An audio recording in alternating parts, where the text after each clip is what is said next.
Imana igomba kuguha, hari imbaraga igomba guca imigozi, hari imbaraga igomba guca nyabingi, hari imbaraga igomba guca amashwezi, hari imbaraga Imana haleluya igomba kuguha ugafata ikakubera intwaro haleluya mu bikomeye. Muri ibyo yavuze ngo no mu bikomeye biriho undamburira amaboko. Imana yongere kuramburira amaboko mu izina rya Yesu haleluya. Bibiliya ivuga irambwira ngo nutega ibiganza nzaguha haleluya. Iki gihe ongera utega ibiganza kugira ngo data yongera guhe, ongera utega ibiganza kuko igihe ari cyo cyo kwakira, ongera utega ibiganza kuko igihe ari cyo kugira ngo amavuta wari waratakaje wongera yakire haleluya haleluya haleluya haleluya. Hari imigozi igomba gucika. Aya masengesho nk'aya bari kubohora, masengesho nk'aya ni amasengesho badasanzwe, ni amasengesho yo kugarurira ibihe bya kera, ni amasengesho yo gusengera ibyananiranye, ni amasengesho yo kugira ngo imbaraga z'Imana zongere zikorere ku buzima bwawe mu izina rya Yesu. Iyo usomye ijambo ry'Imana riri mu gitabo mu rwandiko rw'Abakorinto rwa mbere igice cya 6 umurongo wa 12 hari amagambo avuga ati byose ndabyemererwa nyamara ibingirira akamaro si byose,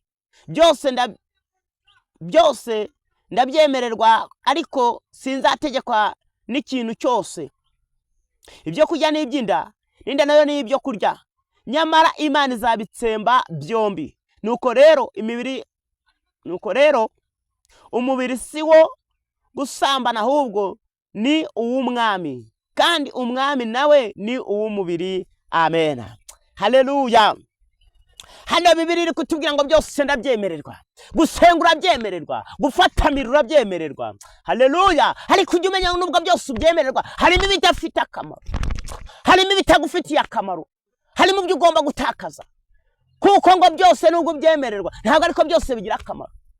Havuze ngo no gusambana nabyo bizamo mu byo wemerewe, ariko ntuzategekwe nabyo kuko ibyo ni ibyaha, ibyo ni ikizira kuwiteka, ibyo nibikagutegeka, ibyo nibikakuyobore, ibyo nibikaguca haleluya, nibikagufate ngo bikugire ingwate, ahubwo ujye ubifata ubishugunye uvuge ngo ibi ngibi ntacyo bimaze, uvuge ngo ibi nta gaciro bifite haleluya. Umenye kuko hari ibyo wemerewe bifite agaciro, ariko hari n'ibidafite agaciro mu izina rya Yesu. Iyo uri gusenga amasengesho y'igihe kirekire hari ibintu ugomba gusengera, hari ibintu ugomba kwirukana. Burya ikintu cya mbere ugomba kwirukana n'umwuka w'icyaha cyakunaniye haleluya. Nubwo hari ikigeragezo dufite cyakunaniye, ariko hari ikigeragezo dufite cyavuye ku cyaha haleluya. Hari ikigeragezo cyanze kukuvaho kubera icyaha cyimitse muri wowe. Iyo umaze gusenya icyaha, burya ubusenye icumbi ry'abadayimoni, ubucenye icumbi ryose ryo gutuma isengesho ryawe rigira inkomyi haleluya. Nene iyo ufite ibyaha 3 cyangwa 4 byakuziritse cyangwa 5, ndagira ngo ngubwire ngo ujye ubara niko ibicumbi by'abadayimoni babyarubatse.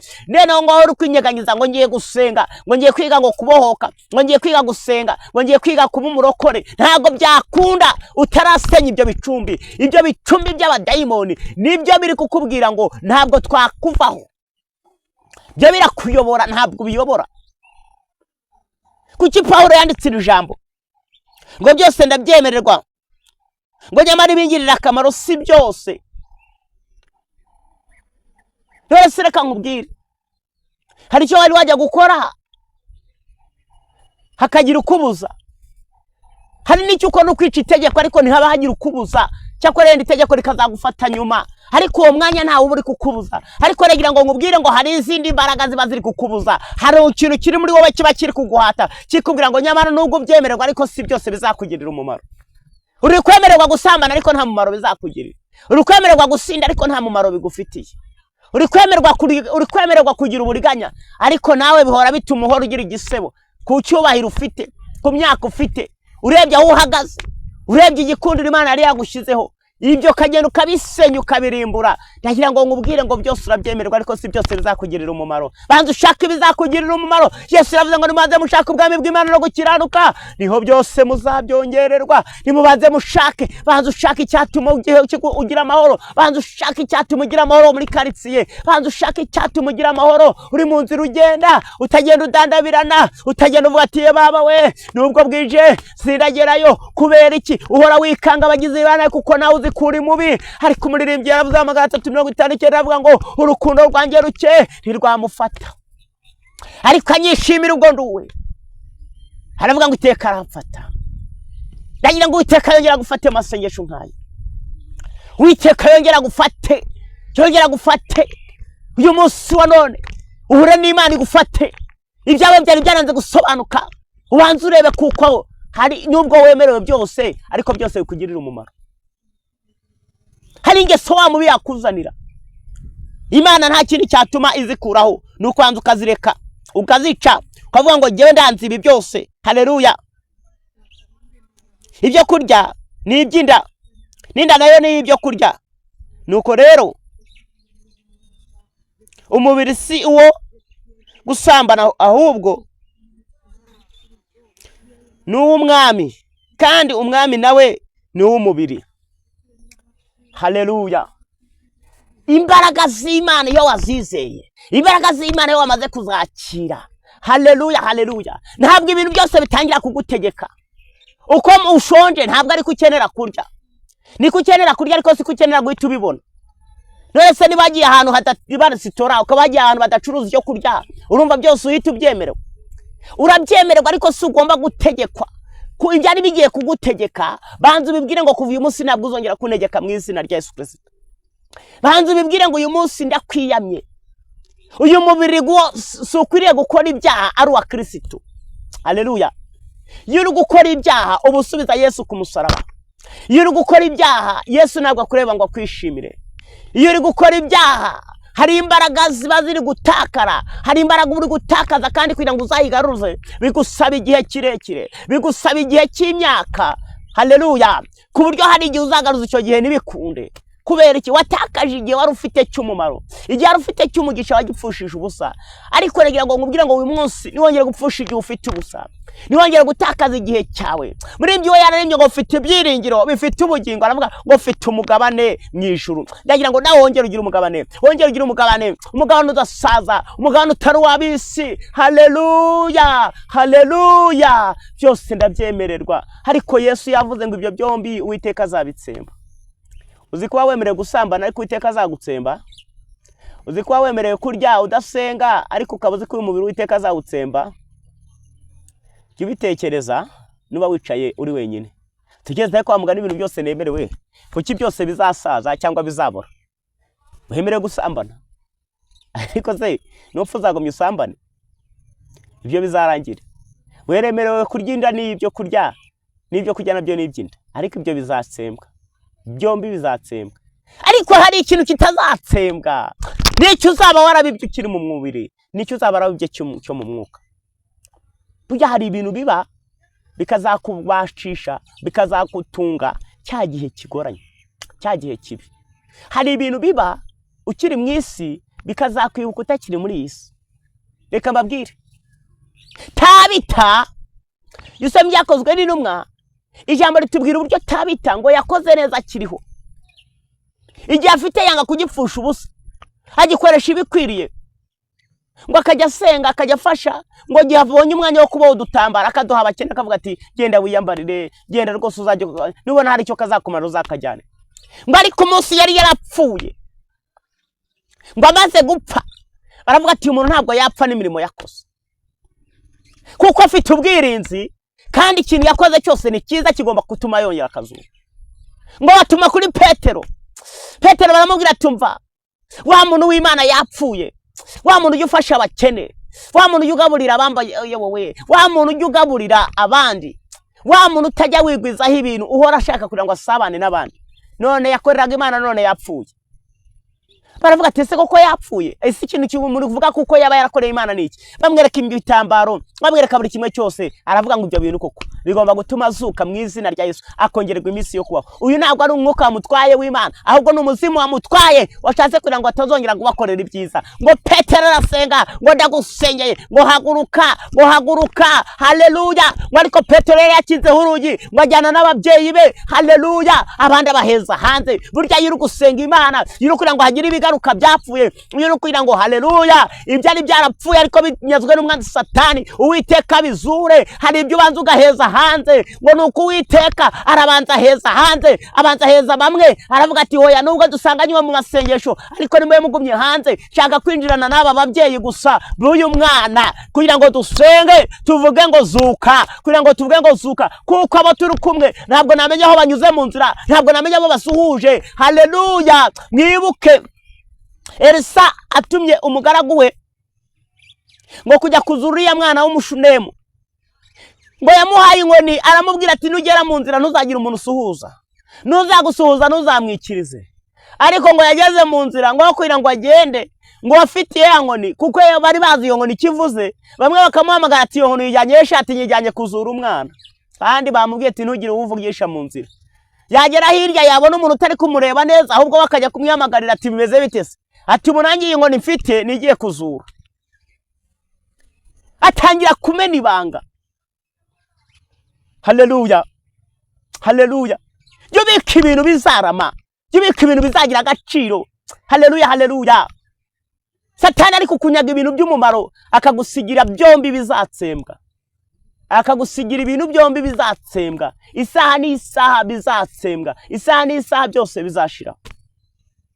Reka nkubwire, amasengesho nk'aya bitari ko y'agaciro ngo yabohokeremo, ngo yasengeremo Imana iguha izindi mbaraga, ukagenda umena ibanga, ukagenda abantu bose ubizera ngo bose ngo turasengana, ngo bose bavugishwa n'umwuka w'Imana. Jya ubanza umenye umwuka w'Imana uwo ari wo. Ahubwo nawe ujya ubanza wibaze ngo mbese ngewe ubwanjye umwuka w'Imana ndawuzi? Mbere yo kusomamo runaka nge ndawuzi. Hari igihe rero wowe ubyumva mu nzira, nawe ukagenda ugafata ibindi byo mu nzira, byose ukabiteranyiriza hamwe ngo ni umwuka. Agomba kuba ari umwuka, ariko ari umwuka mubi. Kuko kumenya Imana urabanza ugahumuka y'amaso, ntabwo waba waramenye Imana ngo umuntu akubwire ngo narose, ngo ari wowe ukora iki kintu kiniki, kandi icyo kintu gukora ni ikintu kibi. Ntabwo waba ufite umwuka w'Imana, umuntu naguhanurira ejo narangiza kubwire ngo ndi kumva twakora ibi byaha, kandi ibyo byaha ijambo riri kuvuga ngo ibyo byombi Uwiteka azabitsemba. Wemerewe gusambana, ninda yemerewe kurya, n'ibyo kurya nabyo byemerewe kujya mu nda, ariko ibyo byombi Uwiteka azabitsemba. Iyo usomye umurongo wa 18 haravuga ngo muzibukire gusambana ibindi byaha byose umuntu akora bikorwa inyuma y'umubiri, ariko usambana abakoze icyaha cyo mu mubiri we. Mbese nimuzi yuko imibiri yanyu ari insengero z'umwuka wera uri muri mwe, uwo mufite wavuye ku Mana, kandi ntimuri abanyu ngo mwigenge. Ntabwo muri abanyu ngo mwigenge, ntabwo muri abanyu ngo mwiyobore. Iyi mibiri yanyu nikabashuke, burya nubwo igushuka ikagusukira mu cyaha, ikagushukira gukora ibyaha bikakunda, ariko uyu mubiri wagushuka ntabwo muzajyana. Nujya gucirirwa urubanza ntabwo muzajyana. Zibukira ikibi cyose kiri ku buzima bwawe, zibukira icyaguteye kikubuza amahirwe, zibukira icyaguteye kikubuza umugisha. Haleluya. Paulo yabwiraga aba bantu azi kuko bafite ibigirwamana byo ku rwego rwo hejuru, ngiyo batasambanaga ngo berure basambanire no ku nzira, bajyaga kuraguriza ku nzira, bakajya gushakira imiti ku nzira, kandi ejo ugasanga nibo bari no mu materaniro. Rimwe yigeze kubabwira, arababwira ngo mbese muzajya mujya kunywera ku gikombe cy'abadayimoni, niba ucya muze kunywera ku gikombe cy'amaraso ya Yesu Kristo, ibyo murumva bizakunda? Uba abantu basigaye barafatanyije ibintu bidafatanyika, basigaye barahuje ibintu bitahuzwa ngo bikunde. Kubera iki wahujije ibintu bidahura? Nuko utaramenya icyiciro uhagazemo, ntabwo uramenya icyiciro iki yaguhamagaye. Iyo umenye icyiciro iki yaguhamagaye, wagakwiriye kumenya imbaraga urwana nazo zarizo. Waruzi yuko kino kiganza, iki ngiki si ikiganza gisanzwe, ariko iki kiganza nyirambika ku muntu agakira. Yego, kandi rero reka nkubwire, ikiganza cy'umuntu uhumanye nanone iyo akigusuhurishije nanone araguhumanya. Nta kindi kintu, nta muti, nta kintu yashyize mu nzara, ntacyo. Nukwatura gusa, wakatura ngo ningera kuri runaka nkamusuhuza mbe murangije. Ukagera mu rugo akaboko kakaba paralize, kagera mu rugo ukumva sinzi ibintu byagufasha. Kubera iki? Byombi nyine arabyemererwa, nubwo bitamugirira umumaro ariko arabyemererwa, nubwo bitamugirira agaciro ariko arabyemererwa. jya ubanza umenye ngo mbese ibyo nemererwa ni ibihe, ibyo natemererwa ni ibihe. Biragatsindwa kubaho uhagaze gutyo utazi ibyo wemerewe n'ibyo utemerewe. Biragatsindwa kuba utari wamenya icyiciri ukwiriye kubarizwamo nk'umunyamasengero. Niba ushaka kwakira Yesu n'umwami n'umukiza, banza uzibukire ibyo byombi Uwiteka azatsemba. Banza uzibukire, burya Bibiliya iratubwiye ngo hari ibyaha bikorwa ku mubiri, ariko hari n'ibyaha bikorwa inyuma. Ibyaha bikorwa inyuma ni ibitakorewe mu mubiri. Gukorera mu mubiri ni nko gusambana nyine, ariko ibyakorewe inyuma, wakiba, ibyo ni inyuma y'umubiri. Hajya gucisha amarozi, ibyo ni inyuma y'umubiri. Wavutse umuntu ubuzima, ibyo ni inyuma y'umubiri. Wagambana, ibyo ni inyuma y'umubiri. Ibyo byose nabyo Uwiteka ntabwo abikeneye. Ahubwo Uwiteka akeneye iki? Ngo akeneye kuba ngo ukubura umubiri umwe nawe. Haleluya. Ngo iyo usambanye ngo ubuhinduriye umubiri wawe n'uwo wasambanye nawe, ngo mubaye umubiri umwe. Kandi ngo iyo wakiriye Yesu Kristo ububaye umwe nawe. Noneho biragatsindwa kuba ngo wahindukira ugafata wa mubiri wari warahaye Kristo ukongera ukawusubiza mu cyaha, ukawusubiza mu bumaraya. Biragatsindwa. Ntuzakora ibyaha kandi uri kubona kuko ibyo byaha bizagushyira mu rubanza. Saba imbaraga zo kugira ngo ureke icyaha mu izina rya Yesu. Saba imbaraga zo kugira ngo ureke icyaha. Iyo usomye Yakobo igice cya 13, haravuga ngo umuntu nakora icyaha ye kuvuga ngo Imana niyo yanyoheje, ngo kuko Imana niyoshya ibibi cyangwa ngo igire ubyohesha, ngo ahubwo umuntu yoshywa n'ibyo ararikira bimushukashuka, ngo bikamukurura, ngo bikamuzanira irari, ngo iryo rari riratwita, byamara gutwita ngo ejo rikabyara, byamara kubyara rikongera rikabyara urupfu. Iyo icyaha twite kibyaye kibyara urupfu. Burya ibihembo by'ibyaha ni urupfu, ariko impano y'Imana ni ubugingo buhoraho. Haleluya. Ibihembo by'ibyaha ni iki? Ni urupfu. Niko Pawulo yandikiye Abaroma, aravuga ngo kuko ibihembo by'ibyaha ari urupfu. Reka tuhasome Abaroma, haleluya, igice cya 6 umurongo wa 23. Kuko ibihembo by'ibyaha ari urupfu, ariko impano y'Imana ni ubugingo buhoraho muri Kristo Yesu umwami wacu. Nta ngororano y'umunyabyaha ibaho. Umunyabyaha arahanwa, nta yindi ngororano ye. Umunyabyaha agirwaho n'urubanza, nta yindi ngororano y'umunyabyaha iriho. Nta yindi ngororano uzabona nudakora ibyiza, kuko ibihembo by'ibyaha ni urupfu. Abantu benshi babitse urupfu isaha n'isagwa batungura, isaha n'isagwa guhamagara. Kuko impamvu guhamagara isaha n'isaha, uri mu bakandida b'icyaha, uri mu bakandida bahora bakora ibibi. Ariko reka tugufashe gusenga mu izina rya Yesu. Nawe Imana ikubohore ayo maboko ya Farawo yaragufashe. Imana yagukubitire mu izina rya Yesu. Imana igukubitira imbaraga zose uzi n'izo utazi. Imana igukubitira imbaraga ziri mu gicuku cyawe. Imana igukubitira imbaraga ziri ku manwa yawe. Imana igukubitire imbaraga zose zigushukashuka.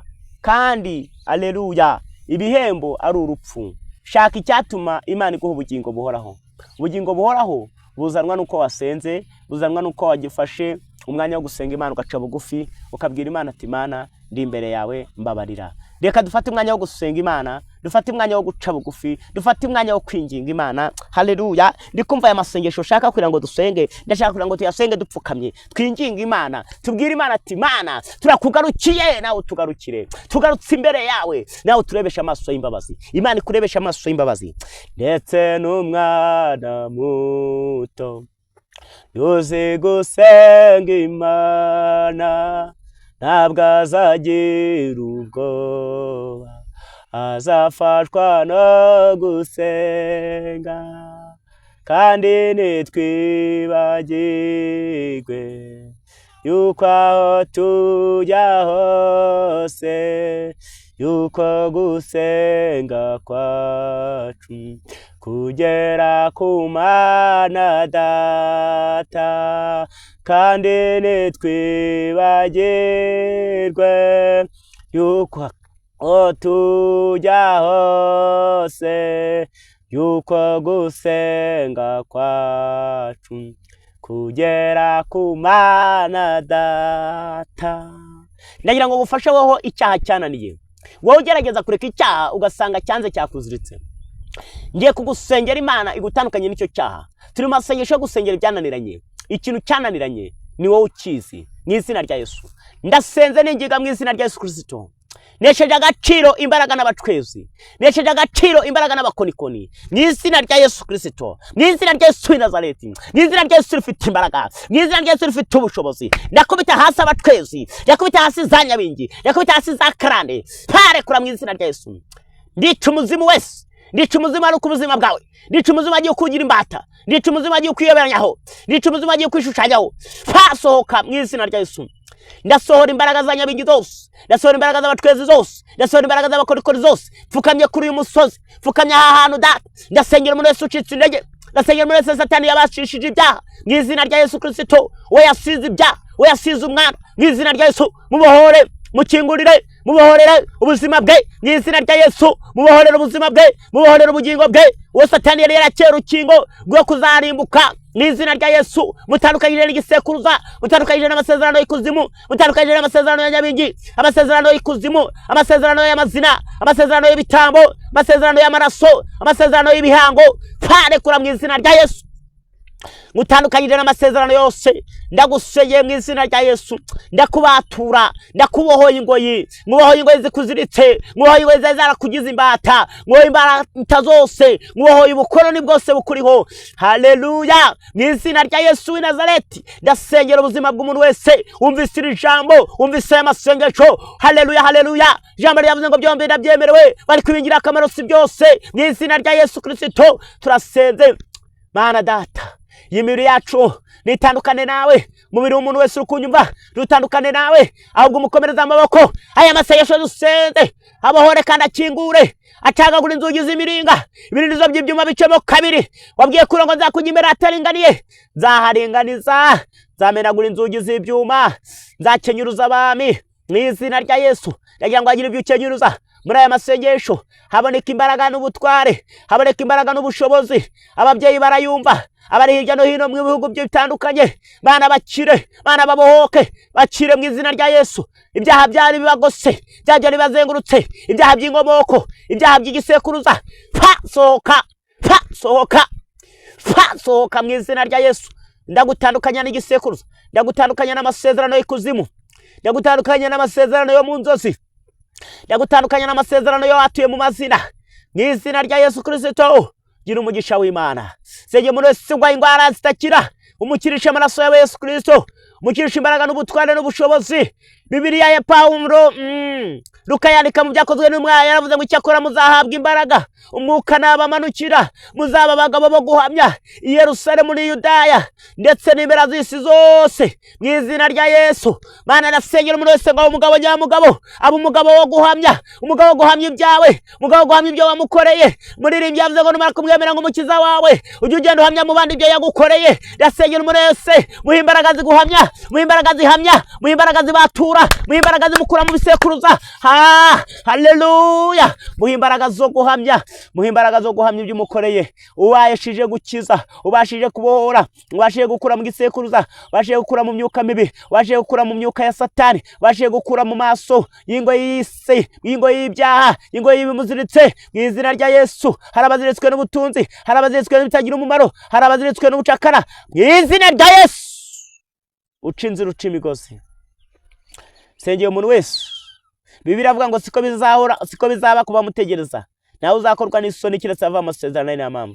Sengeye umuntu wese kugira ngo umucire inzira kandi umucire imigozi, wongera amasezerano. Abazirikiwe ubukwe, abazirikiwe indago zitabyara, abazirikiwe ku gisasiro, abaziritse ngo batiga, abazirikiwe mu madeni, abazirikiwe mu nzara, abazirikiwe mu nyatsi, sohoka, sohora umwuka wose migozi. Abazirikiwe mwuka w'impanuka, abazirikiwe mwuka w'ubumuga mu izina rya Yesu Kristo. Mukuye mu kagari urimo, mukuye mu mbago urimo, mukuye mu bucumbagizi urimo mu izina rya Yesu Kristo. Aho uri hose ndagutarura, aho uri hose ngutarushira amaraso ya Yesu Kristo. Aya masengesho abohore, aya masengesho agukingurira uyu munsi, uze kugira umugisha w'Imana, uze kubana na Yesu, kandi Yesu yongera kukwakure, yose yongera yubaka ibyari byarasenyutse ku buzima bwawe none iteka ryose. Yesu urakoze ko ari ibyo ukoze, urakoze ko ari ibyo uremye. Aya masengesho hari abagiye guhura ubyaro, ndagushimye. Aya masengesho hari abagiye guhagurutsa ku isasiro, ndagushimye. Aya masengesho hari abahaye umugisha, ndagushimye. Aya masengesho hari abayongereye iminsi yo kubaho, ndagushimye. Haleluya! Yesu ndagushimye, Yesu ndagushimye. Murembye yaravuze ngo fata ukuboko kwanjye tujyane ungendeshe. Aravuga ngo sinagira wongera mwami nagufite. Ndasengera umuntu wese Satani yaranyaze ibihe, Satani yaranyaze gusenga no kwizera, mu izina rya Yesu. Urakoze kuri Imana, urakoze ukoze imirimo n'ibitangaza, tugwaye icyubahiro none iteka ryose, urakoze Yesu. Amen, amen. Mwizere ko amaraso Yesu abagezeho, kandi mwizere kuko Yesu abakijije, kandi mwizere ko Yesu akoze ibikomeye mu izina rya Yesu. Murakoze, Yesu abaha